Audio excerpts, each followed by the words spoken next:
এই দুনিয়াতে বহু মানুষ বহুভাবে অন্যায় করে। করোনা ভাই বহু রকম অন্যায় করে।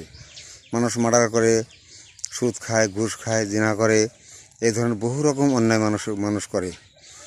কিন্তু আল্লাহ কিন্তু এই মুহূর্তে কাউরে কিছু কয় না, কিছু বলে। আল্লাহ কাউকে কিছু বলতেছে না। আল্লাহ কী করছে? আল্লাহ ছাড় দিছে। কিন্তু আল্লাহ ছেড়ে দিবে না কাউকেই। আল্লাহ কাউকে ছাড়বে না। হ্যাঁ, তুমি নামাজ পড়ো না, আল্লাহ কিছু কয়? আল্লাহ কিছু কয় না। কিন্তু একদিন আল্লাহ ধরবো। আল্লাহ সবাইকে একদিন ধরবো। আল্লাহর হিসাবের কাঠগড় একদিন দাঁড়াতে হবে প্রত্যেকটা মানুষকেই। কাজেই আল্লাহর কাছে হিসাব দিতে হবে। প্রত্যেকটা অন্যায়ের হিসাব আল্লাহর দরবারে দিতে হবে, আল্লাহর কাছে দিতে হবে। হ্যাঁ, মানুষ এখন ছাড় দিছে, আল্লাহ ছাড় দিছে, কিন্তু আল্লাহ ছেড়ে দেবে না কাউকেই। আল্লাহ একদিন ধরবো, প্রত্যেকটাই ধরবো। আল্লাহের হিসাবের কাঠগড়ায় একদিন দাঁড়াতে হবে।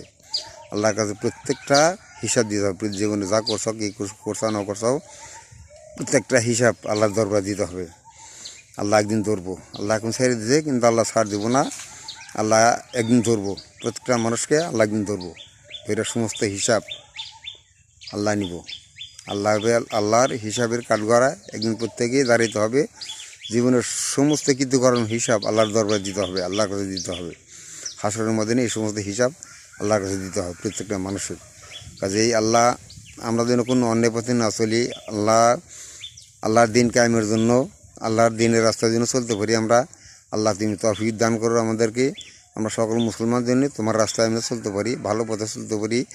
তোমার দিন কায়েমের জন্য যা কিছু করার আমরা যেন করতে পারি। আল্লাহ তুমি তৌফিক দান করো।